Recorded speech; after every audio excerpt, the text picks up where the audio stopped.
entre boire, ne pas boire trop, ne pas boire trop. C'est pour ça que c'est gradué. C'est gratuit.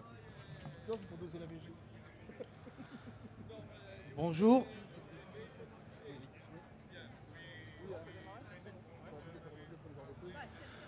Bonjour, nous allons démarrer la troisième dernière conférence de la journée avec 4 invités. Le sujet de la conférence, c'est VAP, Société et Réglementation, le rôle et action des associations dans le monde.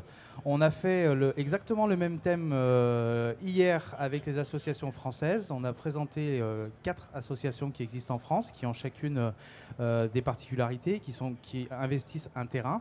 Alors là, on va s'intéresser à ce qui se passe à l'étranger, des pays francophones. Donc la conférence va pouvoir se dérouler en français. Donc on va écouter Valérie Galland de AQV, Association québécoise d'évapoterie, Tanguy Doucenay de l'UBV-BDB. Tu nous amuseras à nous dire exactement ce que ça veut dire ce patronyme. Maxime Sioulara, c'est comme ça qu'on prononce, Sioulara, de l'EDUS Belgique, plus UBV-BDB, je dois le dire 2 fois, merci. Et enfin, Olivier Terolaz, Helvetic VAP.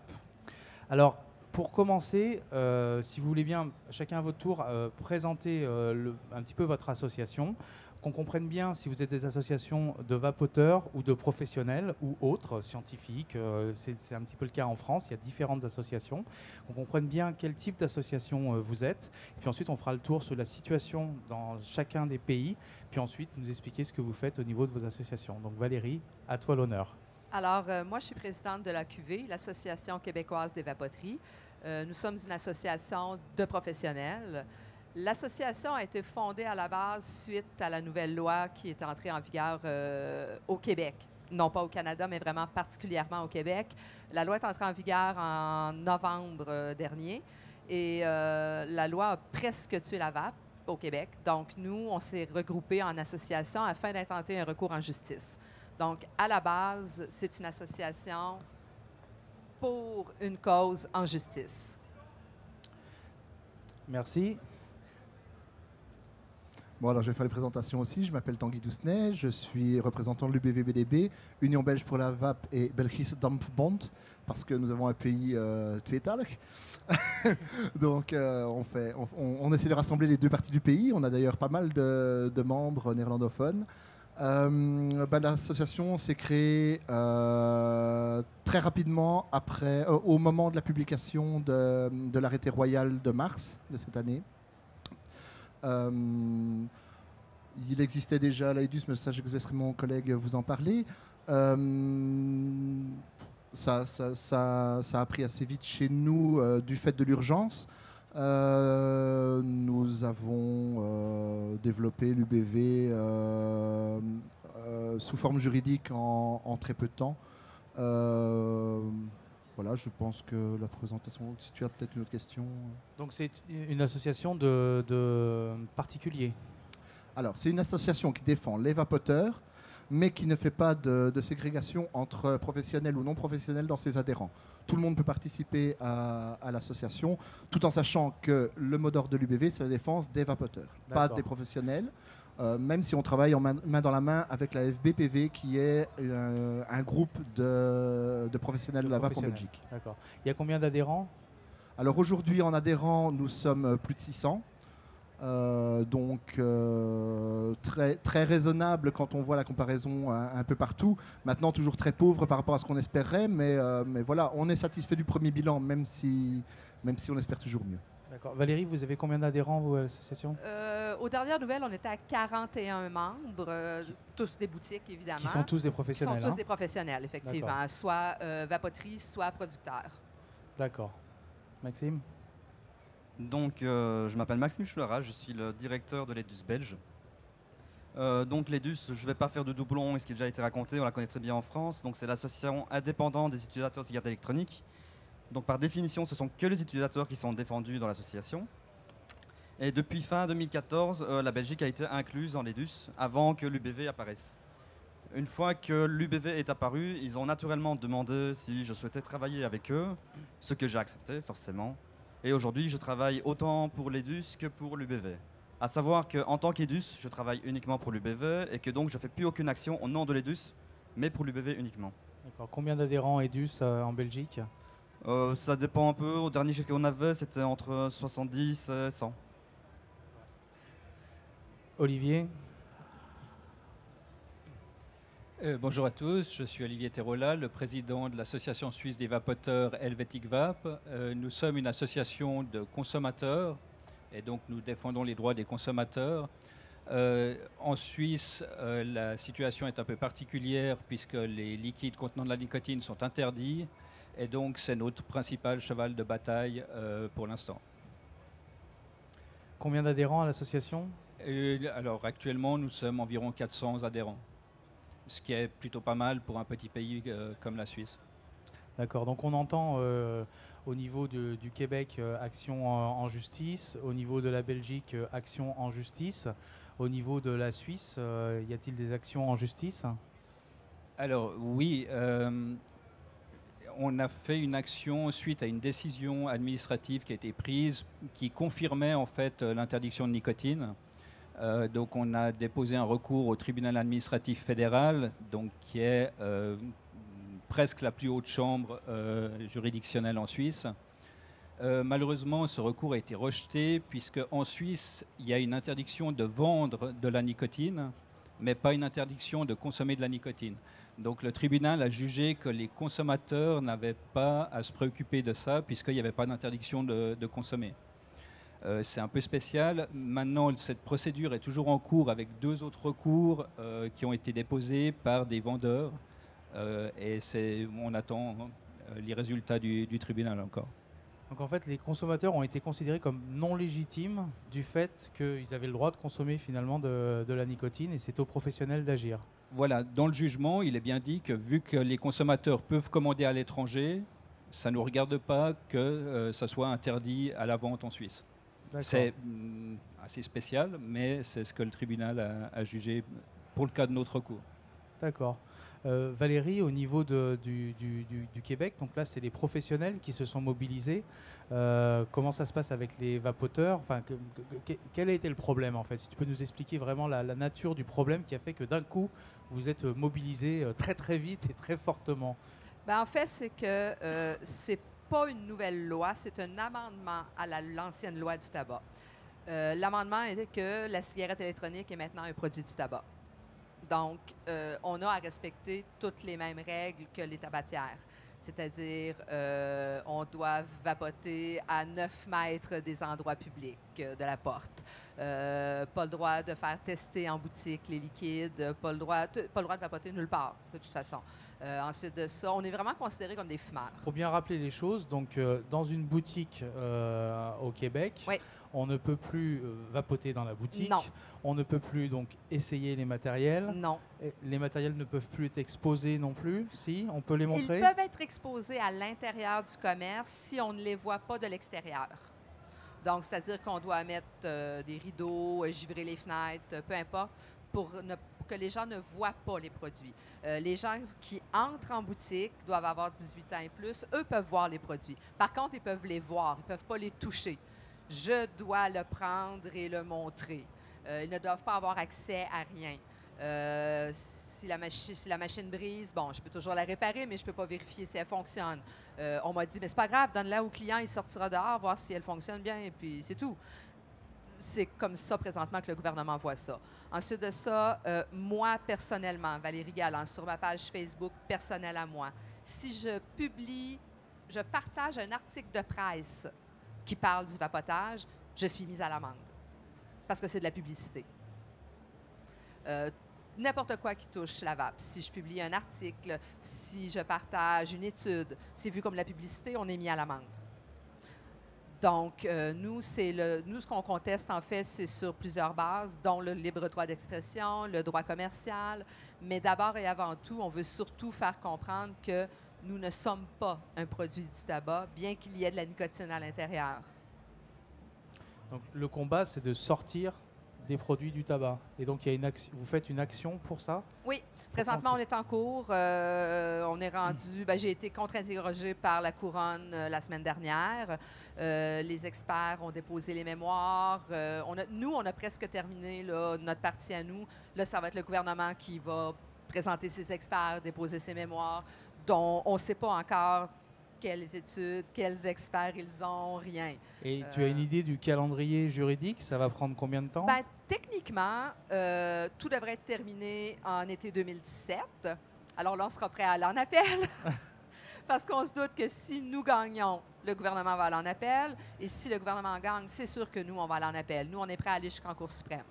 Donc, pour nous, c'est très important que ça peut être réglementé. On n'a pas de problème avec ça. On l'a toujours dit, réglementez-le.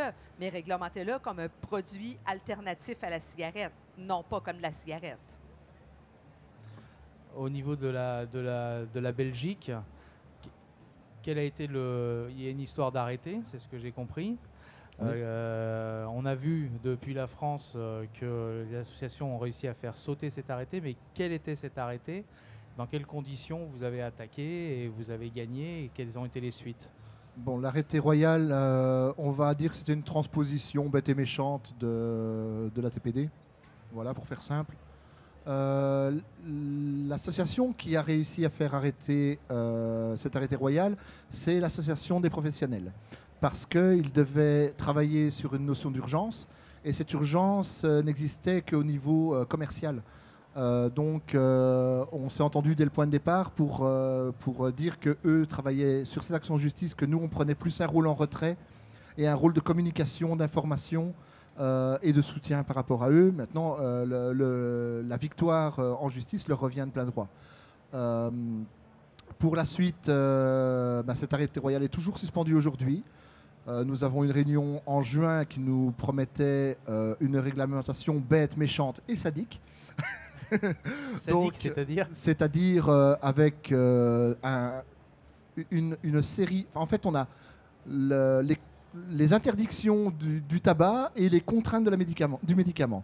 C'est-à-dire qu'au niveau de l'affichage en Belgique, c'est déjà dans les 3 langues, c'est détaillé, enfin c'était présenté comme devant être détaillé au possible, les compositions chimiques, les pictos de risque de toutes sortes, enfin quelque chose qui va faire qu'on va avoir un triple affichage sur les bouteilles, une sur la bouteille, un carton, un folder à l'intérieur. Voilà, ça c'est le niveau de ce qui nous a été présenté en juin. Maintenant en juin, on devait avoir un nouvel arrêté royal au 10 juillet applicable en septembre et on l'attend toujours. Ce qui nous inquiète, parce que plus ils ont de temps, plus ils nous préparent quelque chose de temps. Solidement. Parce qu'on avait vu, moi j'avais suivi en Belgique, peut-être Maxime, toi qui es à l'EDUS. L'EDUS en Belgique, ça fait 2 ans, 3 ans ça fait... Depuis fin 2014. Fin 2014, d'accord. Il y avait une histoire en Belgique, moi j'avais suivi un petit peu, comme quoi il n'y avait pas une histoire avec la nicotine aussi? En fait, la législation sur la nicotine était extrêmement floue dans le sens où l'État avait considéré par circulaire que c'était de la nicotine, donc du tabac. Point barre. Oui, dans le premier temps, c'est vrai, il y a deux temps. Dans un premier temps, du médicament. Donc, pour pouvoir vendre un liquide nicotineux, il fallait que le liquide ait une autorisation pharmaceutique et qu'il soit vendu en pharmacie. Après, ils se sont dit que ça ne marchait pas, donc ils ont dit non, c'est un produit du tabac, donc il faut qu'il ait toutes les conditions d'un produit du tabac. Et pour finir, la directive est arrivée et ça a conclu le marché à se dire on va le vendre en 20 mg maximum. Donc la TPD, quoi. La directive européenne, oui. Et ça reste un produit du tabac? Oui, complètement, c'est un produit du tabac. Je dis parce qu'en France, la législation, c'est que c'est dans la législation du tabac, mais classé dans les produits connexes. Au niveau de la Belgique, il y a deux législations distinctes. Donc il y a la législation sur les produits du tabac en elle-même, et ils ont fait une loi spéciale, un arrêté royal spécial pour la cigarette électronique. Donc c'est pas considéré comme un produit connexe, c'est considéré comme un produit propre qui est issu du tabac. Donc on est un petit peu dans la même situation qu'au Québec. On n'est pas dans la même situation qu'au Québec, où là, vous êtes vraiment considéré comme produit du tabac. Alors que là, en Belgique, on a la même différenciation qu'en France, c'est-à-dire c'est dans le champ du tabac, mais avec quand même des données, enfin une réglementation qui est spécifique à la vape. On a un élément qui est important, c'est qu'au niveau du Conseil d'État, quand ils ont rendu leur avis sur l'arrêté royal, il est reconnu qu'on peut maintenant vendre de la nicotine en Belgique. Ça, c'est un point très important pour nous parce que jusque-là, le gouvernement jouait à oui, non, c'est comme du tabac, ça imite le geste de fumée, donc c'est un produit du tabac, donc on ne peut pas. Aujourd'hui, le Conseil d'État a dit qu'on pouvait. Donc ça, pour moi, c'est quand même un élément très important qui a été déterminant parce que jusque-là, on ne savait absolument pas où on mettait les pieds. Ah ouais, d'accord. Donc les shops ont pu commencer à se développer, ce qui explique aussi le retard au niveau commercial de la Belgique par rapport à la France. Là, c'est un acquis.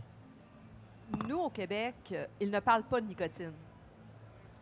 Il n'y a rien au sujet de la nicotine, puisque ce qu'on se fait dire, comme le Québec est une province et que la nicotine doit être régie par Santé Canada, ils veulent pas...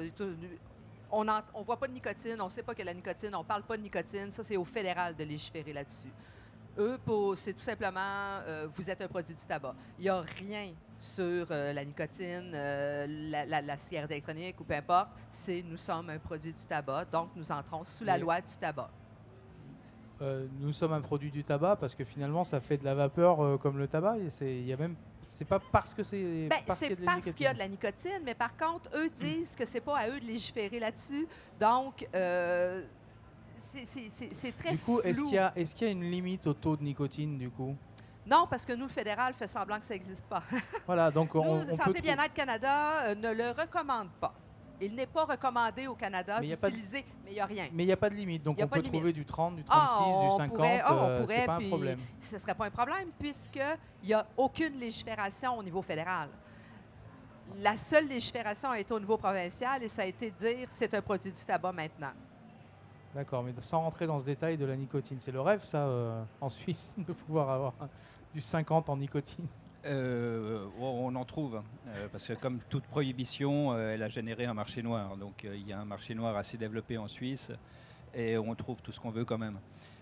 Maintenant, peut-être pour expliquer un peu plus la situation en Suisse, au départ, ils ont interdit la nicotine. C'était une simple décision, c'était même pas une décision administrative, c'était une simple circulaire administrative qui interprète un article d'une ordonnance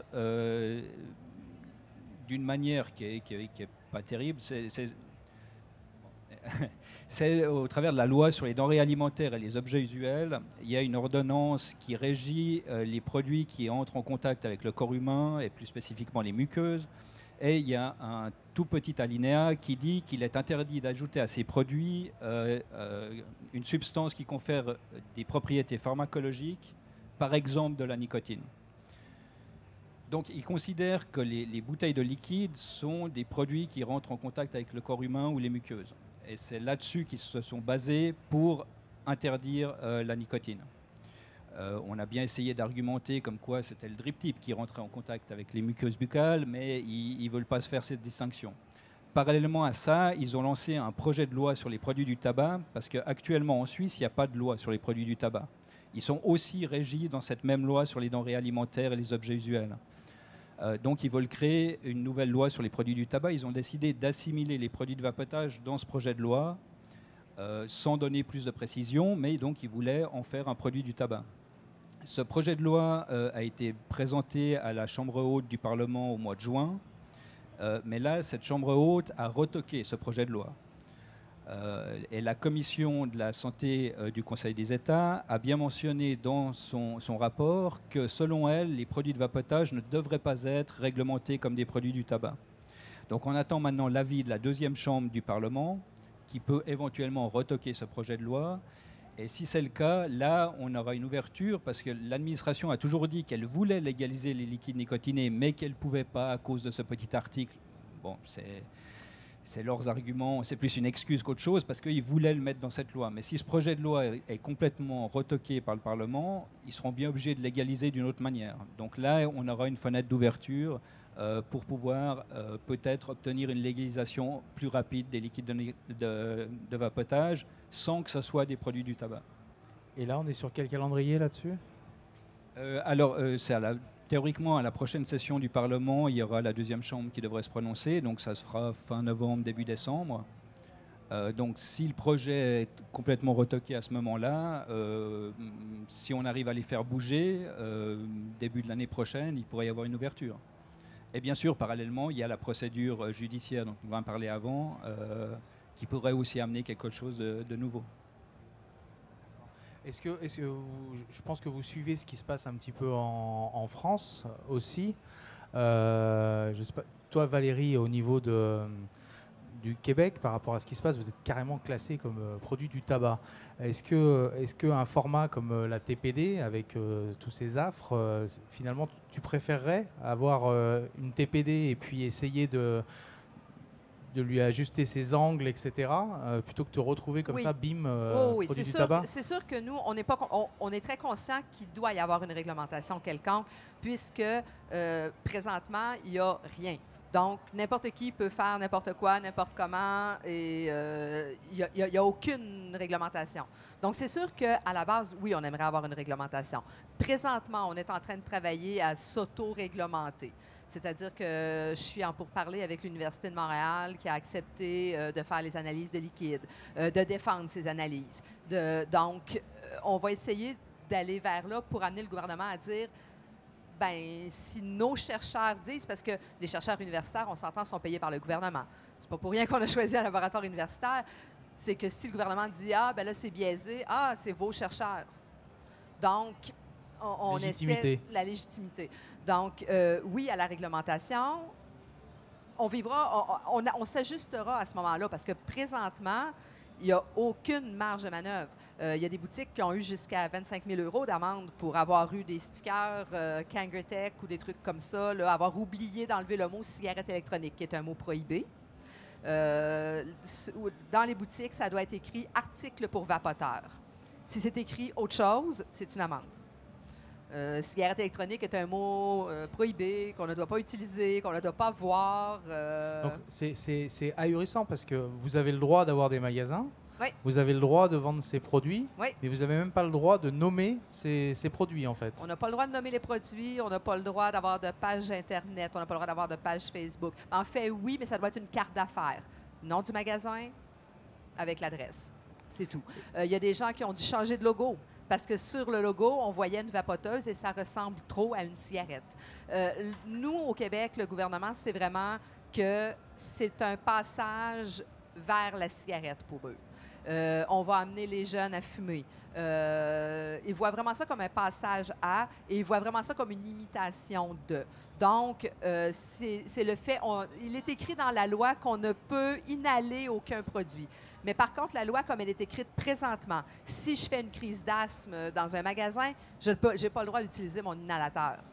On s'entend que je pourrais l'utiliser illégalement, là. Mais si on suit le texte de loi, bien maintenant, tous les inhalateurs pour asthme sont interdits au Québec. Ils ont écrit la loi n'importe comment. En fait, l'avocat qu'on a choisi travaillait pour le ministère de la Justice jusqu'à il y a 2 ans. Et lui dit, moi, ça n'aurait jamais passé mon bureau, cette loi-là. Il y a beaucoup trop de failles, beaucoup trop de trous. Et c'est sur quoi on va essayer de travailler. En fait, oui. C'est pourquoi on a choisi cet avocat-là particulièrement. Et l'état du marché des commerçants, est-ce qu'il y a eu des fermetures de boutiques? Il y a eu beaucoup? Beaucoup de fermetures de boutiques. Et chez les plus grosses vapoteries, on entend une baisse autour de 40 % du chiffre d'affaires. Ah oui, donc ça a vraiment mis une claque. C'est 40 à 50 % du chiffre d'affaires. Ça a vraiment mis une claque au marché. Quoi. Juste l'interdiction de la vente en ligne, plusieurs vapoteries, c'était leur fonds de roulement, là, la vente en ligne. Alors maintenant, avec l'interdiction de la vente en ligne, ben, c'est presque la moitié du chiffre d'affaires. Ah oui, donc c'est un point qu'on n'a pas abordé, interdiction de vente en ligne. Interdiction de vente en ligne. D'accord. Et le Québec essaie présentement d'interdire toute importation de produits au Québec. Par contre, c'est impossible de le faire puisqu'il n'y a pas de frontières, puisque le système des postes, c'est fédéral.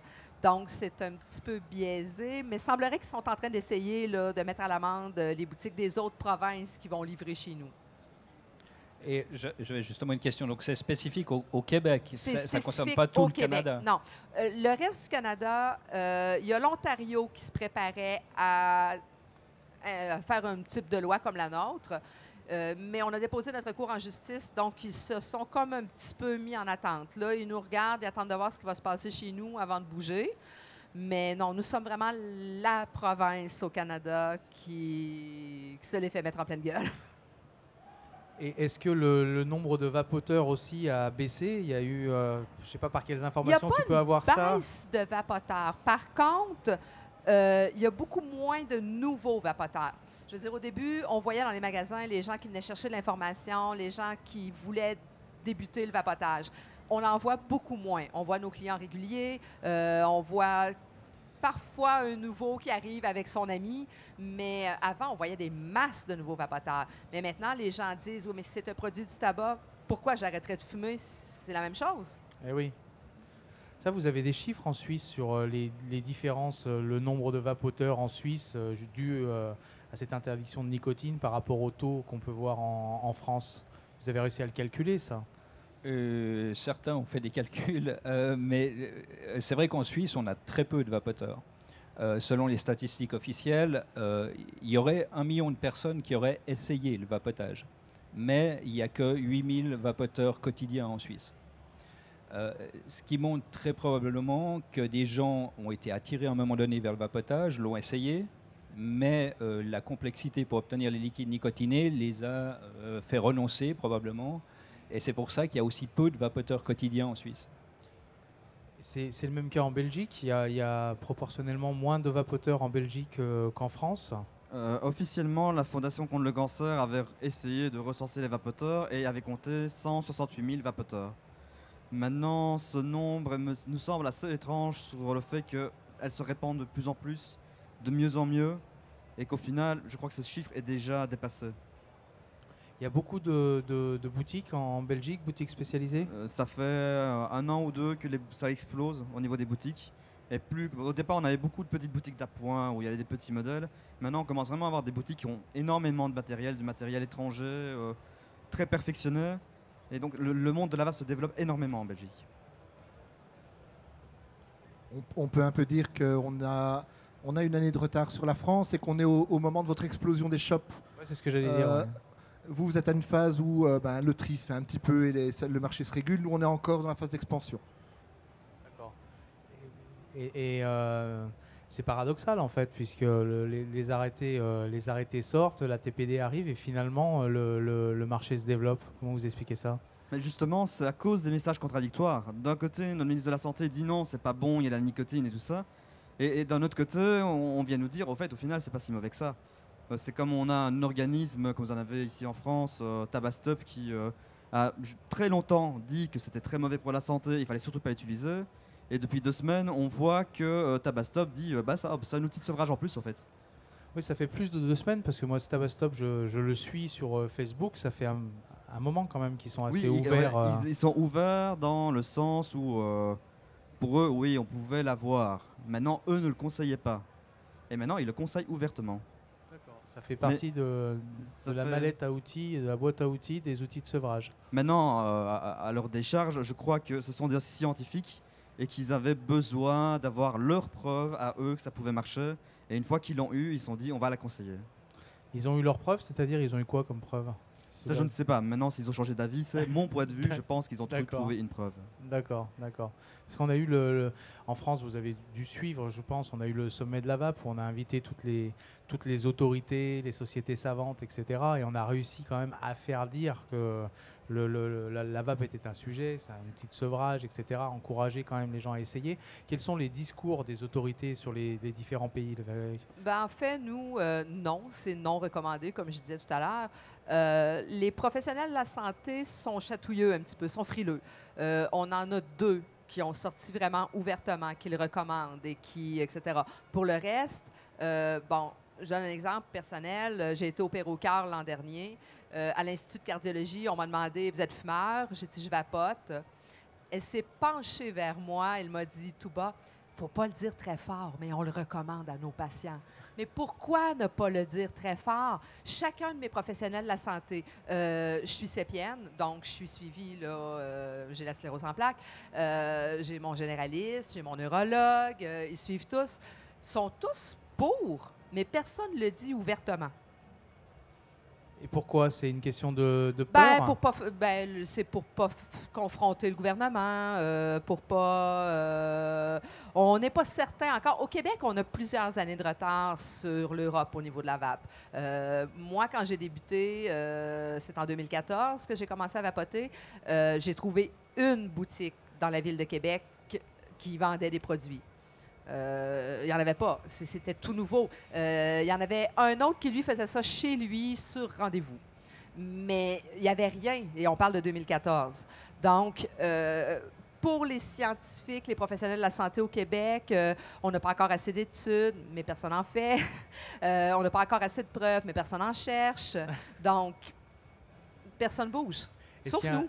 Est-ce qu'il y a un discours en Belgique, un discours officiel sur la vape au niveau du ministère, etc. Bah justement, ça contient la nicotine, donc ça sert à rien. Je viens de vous dire les mots de la ministre de la Santé. Maintenant... Ah oui, d'abord, c'est la première chose qu'elle a dit, c'est il paraît qu'il y a la nicotine dedans, donc je vois pas à quoi ça sert. C'est exactement ce qu'elle a dit lors d'une interview. Maintenant, c'est un peu le même cas qu'au Canada, donc ouvertement, aucun médecin va dire ça peut servir. Maintenant, je suis une fois dans un magasin près de chez moi, il m'a dit, le vendeur m'a montré une ordonnance d'un médecin. Donc un médecin, un cardiologue, qui avait donné à son patient une ordonnance avec cigarette électronique liquide 6 mg. Sur ordonnance. Sur ordonnance. Il avait conseillé le modèle, la marque, etc. Ça non, il faisait confiance au vendeur. Maintenant, voilà, c'est quand même paradoxal de voir ce médecin donner une ordonnance, de mettre son nom avec son numéro INAMI dessus pour un magasin de cigarettes électroniques, et d'un autre côté avoir un État qui dit ah bah non, en fait on peut pas quoi. On n'a pas encore de remboursement, en effet. En Suisse, est-ce qu'il y a des voix au niveau des autorités, que ce soit les autorités de santé, gouvernement, est-ce qu'il y a des voix discordantes, justement, des pro-vape, des anti-vape, des gens qui poussent au niveau au moins des autorités de santé ou des scientifiques? Alors les scientifiques, il y a le professeur Ether, bien sûr. Après, au niveau du discours officiel, non, il n'y a pas beaucoup de changements. On est encore dans une logique de attention, on ne sait pas, on ne recommande pas. Mais je pense que les choses bougent en arrière-plan.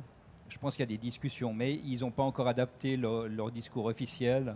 Ils ne veulent pas encore se mouiller vraiment là-dessus. Parce qu'il y a quand même quelque chose de fou en Suisse, c'est le tabac chauffé qui arrive avec des très belles boutiques. J'ai vu passer un investissement de l'ordre de 700 000 €, je crois, sur une boutique à Genève ou à Lausanne. Non, c'est à Lausanne. C'est de la vapeur, c'est de la nicotine non, vaporisée. c'est pas de la vapeur. Non, c'est pas de la vapeur. Donc l'IQOS, c'est du tabac chauffé, Oui. développé par Philip Morris. Elle est sur le marché déjà depuis un petit moment en Suisse. D'abord, ils l'ont commercialisé au Japon, en Italie, maintenant en Suisse. Ce sont des pays d'ailleurs où au Japon la nicotine est interdite. En Italie, il y avait des fortes taxes sur les liquides. En Suisse, c'est interdit. C'est pas pour rien que c'est sur ces marchés qui viennent avec l'IQOS parce qu'ils savent qu'ils n'ont pas de concurrence de la part du vapotage. Après, théoriquement, les risques sont légèrement réduits. Mais pour l'instant, les seules études qui existent, c'est celle de Philip Morris, donc il n'y a pas d'études indépendantes. Le professeur Farsalinos a annoncé qu'il allait publier prochainement une étude là-dessus, donc ça sera très intéressant. Mais voilà, après, si ça réduit les risques, pourquoi pas. Mais a priori, vu que c'est du tabac chauffé, et pour avoir déjà vu un de ces systèmes, je pense quand même que c'est plus nocif que le vapotage. À la limite, c'est à étudier. Si c'est bien sûr moins de risques que la cigarette, etc. La question, c'est autoriser ça, mais ne pas autoriser la nicotine dans le vapotage et laisser finalement le consommateur qui est responsable faire ses propres choix. Non, bien sûr, oui. Le fait que Philip Morris puisse commercialiser ça sans être inquiété le moins du monde, c'est-à-dire personne n'a été leur poser la question de leur dire tiens, la nicotine, est-ce que ça joue, alors que ces produits sont soumis exactement au même article que les produits de vapotage. C'est ça. Mais ils considèrent que la nicotine n'a pas été rajoutée au sens de l'article vu qu'elle est contenue dans le tabac déjà. C'est ça la subtilité. Mais on peut se dire que rajouter du tabac dans une cigarette équivaut à rajouter de la nicotine. Ça pourrait être interprété pour interdire les produits du tabac classique, mais ça, ils ne le font pas, évidemment. Faut faire pousser de la glycérine végétale, alors. Oui, planter dans les champs. Comment vous percevez ça, le fait qu'il y ait pas le droit de mettre de la nicotine dans les liquides nicotinés, ou chez toi, tu peux en mettre jusqu'à 50 mg? Chez nous, on peut en mettre tant qu'on veut. le problème n'est pas là. Le problème est plutôt sur la distribution. Je trouve ça spécial tu sais, à la limite, je veux dire, on a été inclus dans les produits du tabac, mais il n'y a rien qui touche la nicotine, là, je veux dire. Qu'on interdise la nicotine dans un produit, qu'on l'accepte dans un autre, je trouve ça quand même spécial. Oui, non, c'est idiot. En plus, la vente de produits nicotinés est interdite, mais les particuliers ont le droit de l'importer de l'étranger. Ouais, c'est ça, nous, on n'a pas le droit. Mais quand on parle de quelque part, contact c'est idiot. cutané, les patchs, les gommes sont interdits aussi? Non, mais alors eux sont soumis à la réglementation sur les médicaments. Donc, ils échappent à cet article. Ils ne sont pas dans la même législation. Nous, on doit faire attention à ça parce que présentement, c'est ce qui essaie d'amener. Là. Je l'ai vu lors du contre-interrogatoire, la procureure générale revenait toujours avec le moyen thérapeutique. Mais si on dit qu'on est un moyen thérapeutique, on sait que c'est Big Pharma qui va ramasser ça. Donc, nous, ce qu'on dit, c'est nous sommes un produit récréatif pour adultes, une alternative à la cigarette moins dommageable. Mais on voit que c'est vers là qu'ils veulent s'en aller. Donc, ça va être à nous, là, durant le procès, d'essayer d'amener ça ailleurs. Ça, j'ai un avocat très bien payé pour ça, là, mais c'est ça. Est-ce que, donc là, on est action en justice, action en justice, action en justice aussi. Est-ce que vous avez cherché à ouvrir des portes pour aller discuter et est-ce que vous avez eu une oreille Nous, ça a été fait. Nous, ça a été fait. Il y a une autre association, une association canadienne, qui ne faisait que du lobbying. Ça a été fait. Moi, je crois que le lobbying se fait avant, que maintenant, une fois que la loi est passée, il n'y a plus place à discussion. On s'entend qu'en plus, nous, au Québec, la loi a été votée à l'unanimité. Donc, c'est 100% des députés qui ont voté oui. Ils ont voté juste oui sur cette loi ou une loi plus globale où il y avait ça dedans? Non, en fait, c'est qu'ils ont présenté le projet de loi, un amendement à la loi précédente, et l'amendement a été voté oui à l'unanimité. Lorsqu'on parle à certains députés qui ne le diront jamais ouvertement, mais qui nous le disent à nous, mais on ne pouvait pas voter non parce que ça aurait été... parce qu'il y avait aussi d'autres trucs sur le tabac. Donc, c'était la loi comme ça ou pas du tout de loi. Donc, les députés ont jugé qu'on était mieux de la passer comme ça puis de passer le balai sur... C'est un dégât collatéral, c'est ça que tu veux dire? Oui, oui, c'est un dommage collatéral et puis c'est pas grave. Et c'est pas grave. Non, c'est pas grave. C'est un petit peu pareil en Belgique aussi? On a pris des contacts a posteriori, en tout cas au niveau de l'UBV, avec les politiciens. On a été reçus par différents partis qui ont montré une oreille attentive. Maintenant, on attend un peu qu'ils transforment ça en acte. Ça paraît plus difficile. On a fait un travail de lobbying au niveau des médias pour les obliger à retransmettre une meilleure information. On a l'avantage de bénéficier de ce qui s'appelle le comité d'éthique au niveau journalistique en Belgique. Ça, ouais. Et donc, ben voilà, c'est un petit plus que nous avons chez nous et qui nous permet d'empêcher qu'on dise n'importe quoi. Et il y a un travail aussi en parallèle avec, comme le disait Maxime, avec les associations de lutte contre le cancer ou contre le tabac. Au forcing, mais voilà, on arrive maintenant à avoir une collaboration, des interviews et de rentrer dans leur processus à eux, ce qui est un grand pas pour nous, parce qu'au point de départ, c'était pas donné d'avance. Vous arrivez à travailler avec les associations anti-tabac? Bah justement, c'est moi qui veux m'occuper de ça, donc c'est mieux que je réponde. D'abord, je veux bien revenir sur ce qu'il vient de dire et tout ça sur les rencontres politiques, parce que ça fait longtemps en fait qu'on a des contacts politiques au niveau européen ou fédéral. Avec les DUS, on a eu des contacts pendant très longtemps et on les a toujours d'ailleurs, des personnes qui nous soutiennent. Et bon, par exemple, nous avons été reçus par un parti en particulier début de cette année lors des débats justement sur la transposition des directives européennes. Et on a pu, avec bonheur, voir dans leur discours qu'ils avaient compris nos attentes et les pertes qu'on pouvait avoir si ça passait en état. Malheureusement, ça n'a pas été passé au vote. C'est une transposition par arrêté royal. Donc il n'y a pas de débat. Le débat est facultatif et ça n'a eu aucun effet. Maintenant, au niveau des associations contre le tabac, donc il y a la Fondation contre le cancer qui commence à s'ouvrir doucement à la cigarette électronique. Et par exemple, ils nous ont contactés assez récemment pour qu'on leur apporte des témoins, des personnes qui sont vapoteurs et qui ont arrêté le tabac, des personnes qui ont arrêté le tabac et la vape, qui ont réussi à se détacher de toute addiction Ils nous ont demandé également qu'on les documente sur la cigarette électronique pour qu'ils puissent comprendre comment ça fonctionne, que ce soit technique, c'est quoi un liquide, comment ça fonctionne. Voilà. Donc il commence à y avoir une belle ouverture et on essaye de mettre le pied dedans. En Suisse, des relations avec les... Est-ce qu'il y a des associations anti-tabac? Est-ce qu'il y a un vrai combat contre le tabac en Suisse? Oui, bien sûr, oui. Même si la Suisse est très généreuse vis-à-vis de l'industrie du tabac, puisqu'on a le siège d'à peu près parfois. tous. Mais non, si, bien sûr, il y a une lutte anti-tabac qui est assez forte. Les contacts sont encore assez difficiles avec eux. Ils ne semblent pas très intéressés par le vapotage et pas très intéressés par notre combat. Je pense qu'ils nous voient plus pour l'instant comme des ennemis. Bien qu'on essaie de faire changer ça. On ne veut pas être juste une force d'opposition, on veut être aussi une force de proposition, surtout au niveau politique aussi.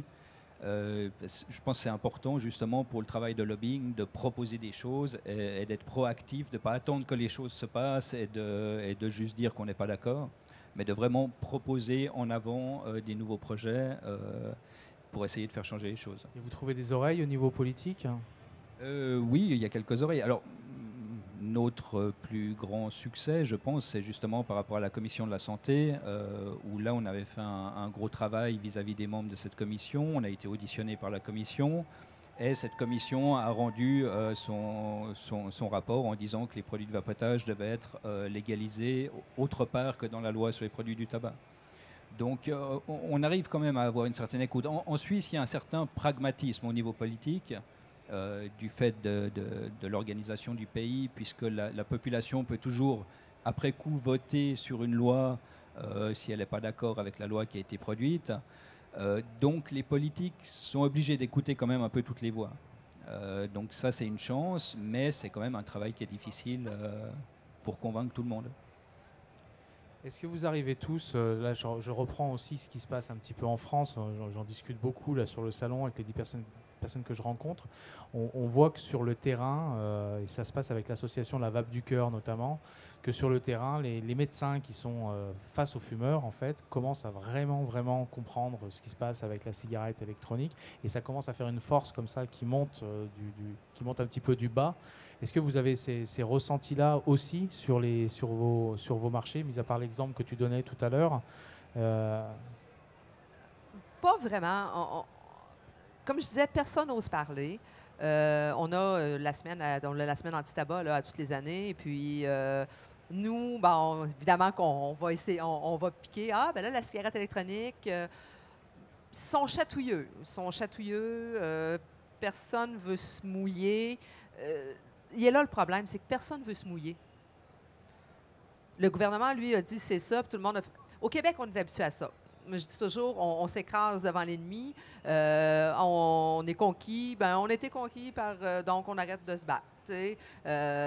On est quand même, au Québec, plus de 200 vapoteries. J'ai 41 membres. Les autres, ils attendent de voir ce qui va se passer, puis ils vont être contents si on gagne. Chez nous, ce qu'on peut remarquer, c'est que énormément de médecins conseillent de vapoter à leurs patients. J'ai été surpris d'apprendre que mon médecin, qui ne m'a jamais parlé de vape, pourtant ça fait 4 ans que je vape, conseille à d'autres personnes de vapoter. Mais il ne m'en a jamais parlé à moi directement. Il sait que tu vapes? Il sait que je vape, oui. Il est très content que je vape. Il me dit, c'est très bien, mais il n'a jamais eu l'air d'en faire plus de cas. Et j'apprends que ton médecin, c'est le même que le mien, il m'a conseillé de vapoter. Voilà, donc je pense que par proxy aussi, les médecins se rendent compte que je le vois moins souvent. Je fais un peu moins de bronchite asthmatiforme, ça aide. Donc voilà, je pense que c'est du réalisme. Maintenant, c'est un peu la même chose, ils ne se mouillent pas officiellement. Sur Liège, sur Liège, certains médecins conseillent, mais quand il s'agit de s'afficher, on n'a jamais eu de... Oui, non, c'est justement le problème que j'expliquais tout à l'heure. Oui, par exemple, le médecin a bien donné une ordonnance avec son nom et tout. Maintenant, c'est pas le seul qui fait ça. Il y en a plein de médecins qui recommandent la vape dans les hôpitaux, même dans les hôpitaux universitaires. J'entends des gens venir me dire, voilà, mon médecin dans telle université m'a dit que la vape c'était bon pour arrêter de fumer. Le problème, c'est quand on va leur parler, leur dire, écoutez, il faudrait que vous puissiez le dire à haute voix. Oui, mais non. Je sais pas de quoi ils ont peur. J'ai peut-être une petite idée, mais je ne sais pas vraiment de quoi ils ont peur. Mais Alors, ils de ne font quoi pas. ils ont peur? Je ne sais pas. Je ne sais pas. Peut-être. Cette petite idée, c'est quoi? Je ne sais pas. Il y a ça a consensus. J'ai vraiment l'impression qu'aujourd'hui, au niveau médical, la peur qui est, c'est que dans 20 ans, on vienne le reprocher. Dire, vous avez dit en 2016 que la vape c'était pas dangereux, et regardez, aujourd'hui, il y a un furon qui pousse sur votre nez. C'est vraiment ça. Nous, notre opinion, c'est le lobby pharmaceutique. Les médecins ont peur des pharmaceutiques. On continue de recommander les Nicorette, etc., alors qu'on sait que le taux de réussite est autour de 7 mais on sait qu'il y a beaucoup de petits cadeaux qui se donnent par en dessous, puis que les pharmaceutiques sont très puissants. Le lobby pharmaceutique est très puissant. Donc, nous, les médecins, c'est ça qui les arrête. En tout cas, c'est notre opinion. Ils ne nous le diront pas.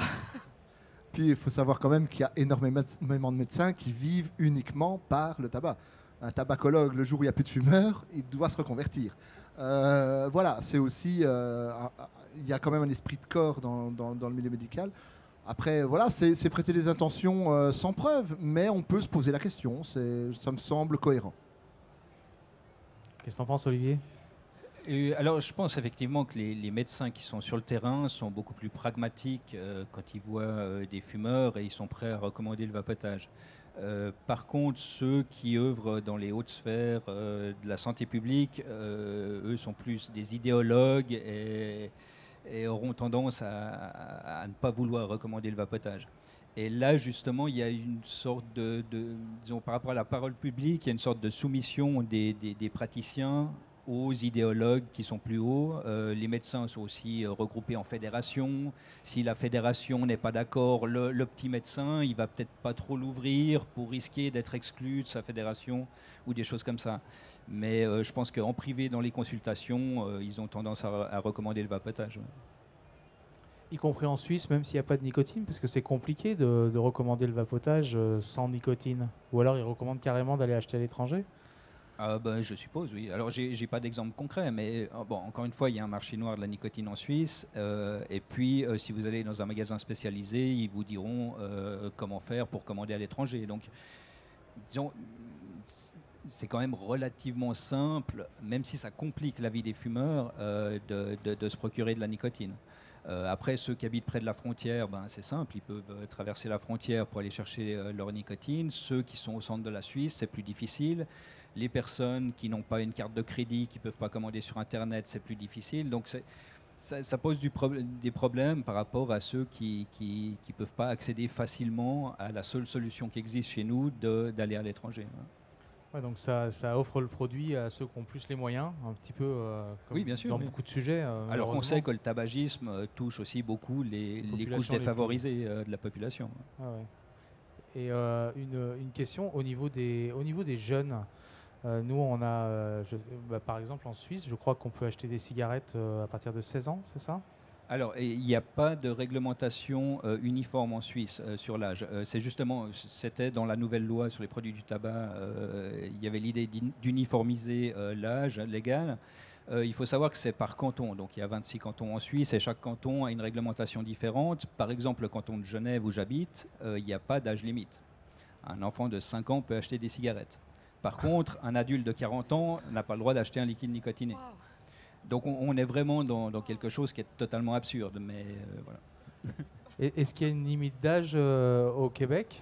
Oui, nous, c'est 18 ans pour les produits du tabac, comme pour l'alcool, comme pour... c'est l'âge légal au Québec, c'est 18 ans. En Ontario, c'est 19.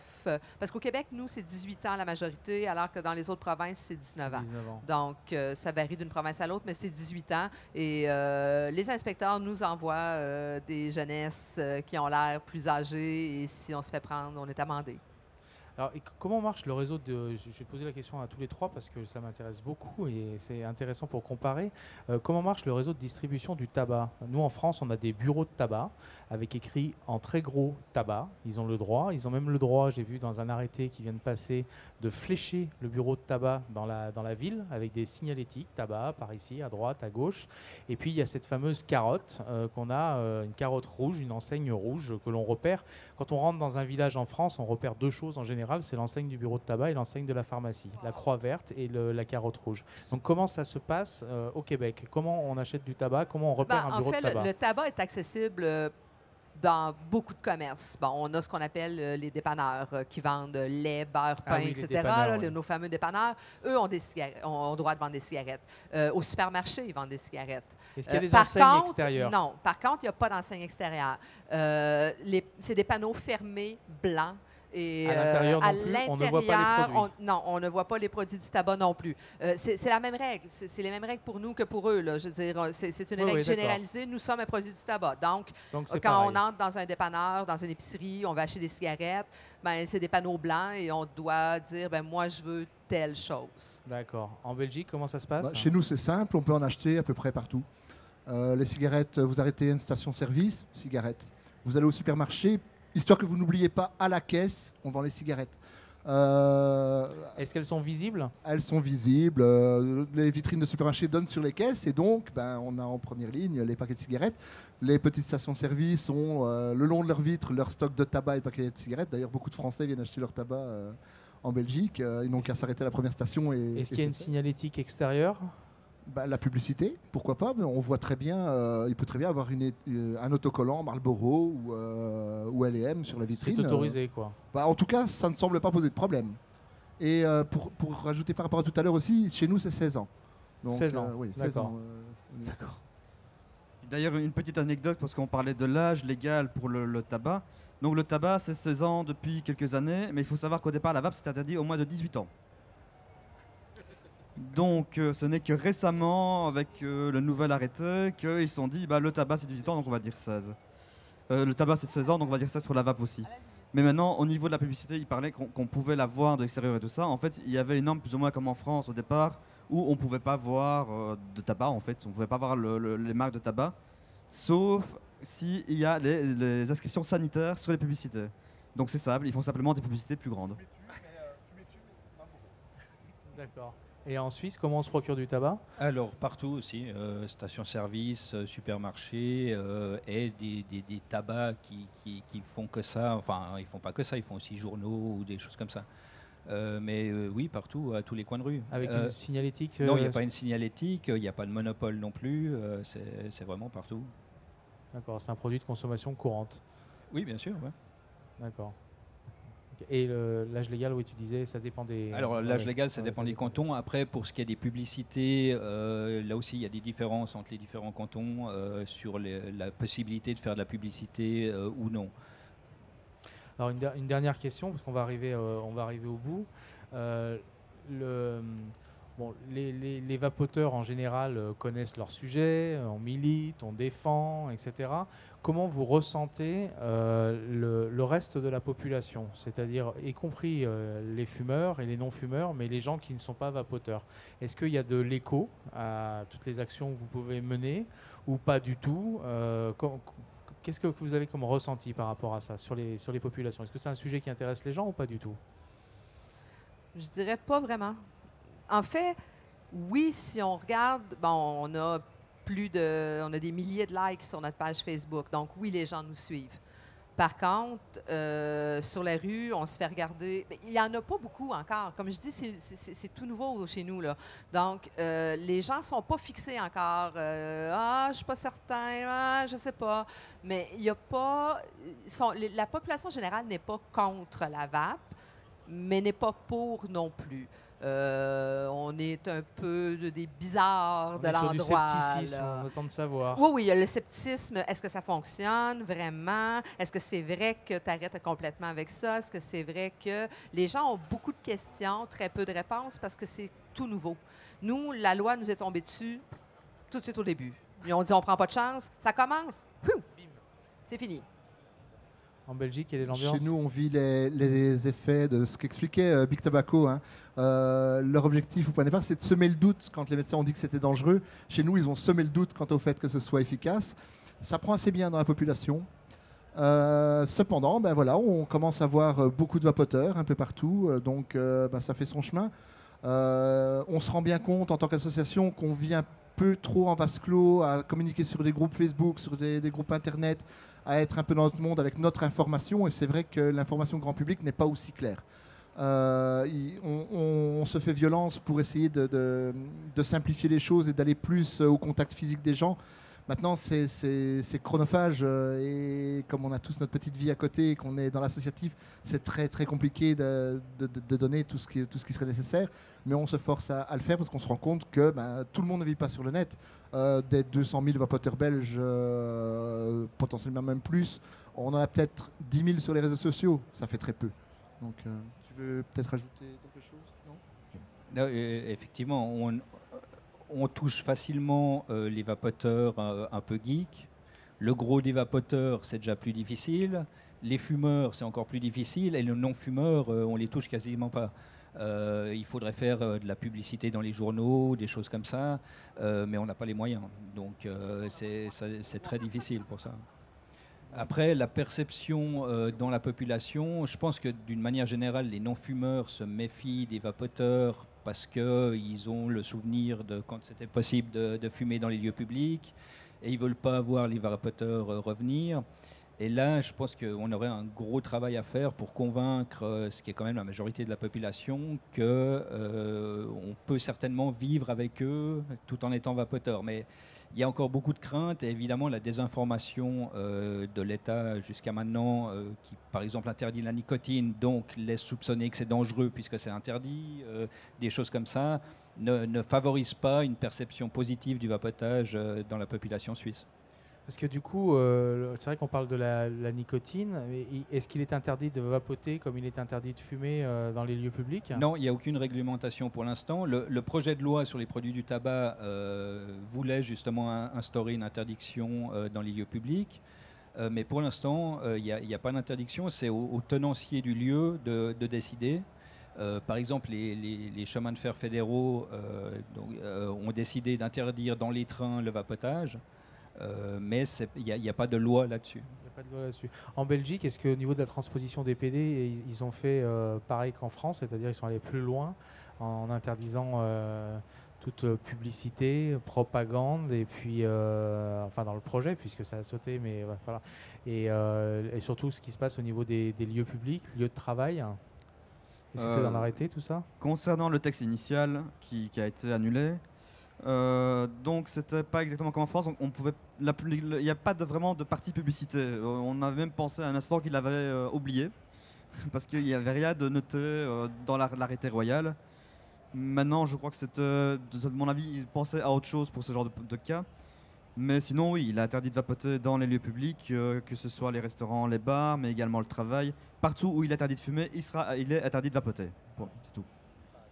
C'est toujours le cas actuellement d'ailleurs.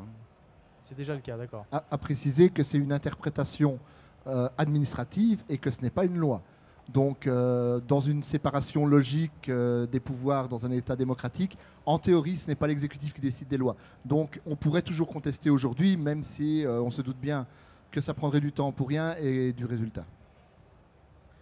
Alors, on a bien compris qu'au Québec, c'est comme les produits du tabac, mais au niveau des produits du tabac, c'est interdiction... Interdiction totale dans les lieux publics. On doit être à 9 mètres de la porte des établissements publics. Si le 9 mètres est dans la rue, bon, on s'entend que c'est le trottoir, là, mais je veux dire, c'est loin des portes. C'est dans les maisons à appartements. S'il y a plus que 2 logements, on ne peut pas dans l'air public, dans les escaliers. Aussitôt qu'il y a plus que 2 logements, c'est interdit. C'est interdit sur les terrasses. Ah bon? Ah, c'est interdit sur les terrasses. C'est d'un ridicule. Je suis assis ici, la clôture est là, je dois traverser l'autre côté de la clôture. Mais je ne peux pas. Ah non, moi j'ai été impressionnée moi, quand je suis sur ta terrasse. Quand je suis arrivée ici, moi, là, et que à mon hôtel, au restaurant, j'ai vu les gens vapoter sur la terrasse, j'ai fait cool! Parce que nous, on ne peut pas faire ça. C'est complètement interdit.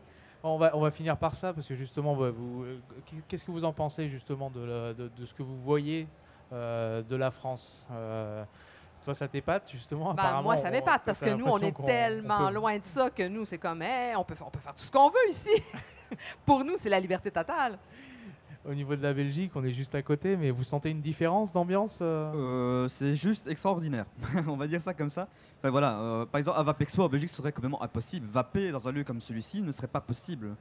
c'est strictement interdit. Puis quand je vois les gens qui sont même parfois... Enfin, j'en étais allé à l'hôtel tout à l'heure, il y avait des gens qui fumaient dans le hall, qui vapotaient dans le hall, à Lapsus, et... tu me frapperas après.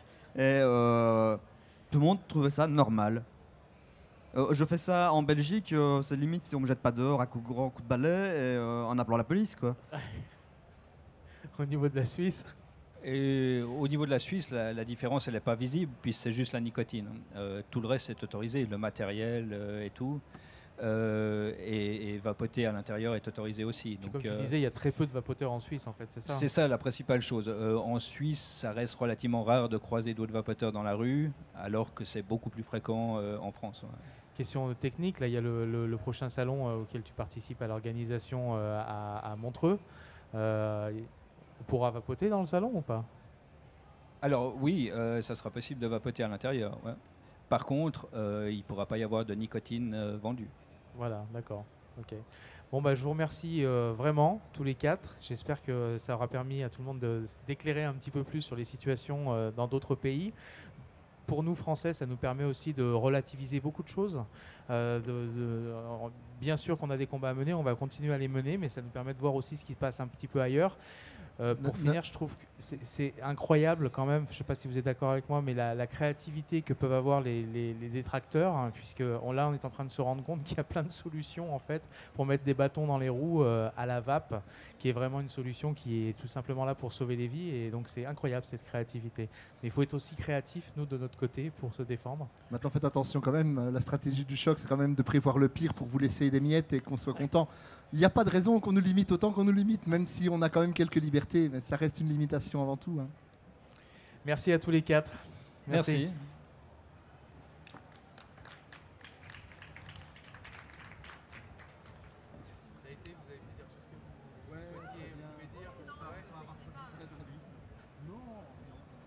Pardon? Je peux pas avoir dit trop de conneries. Non, ça a été clair.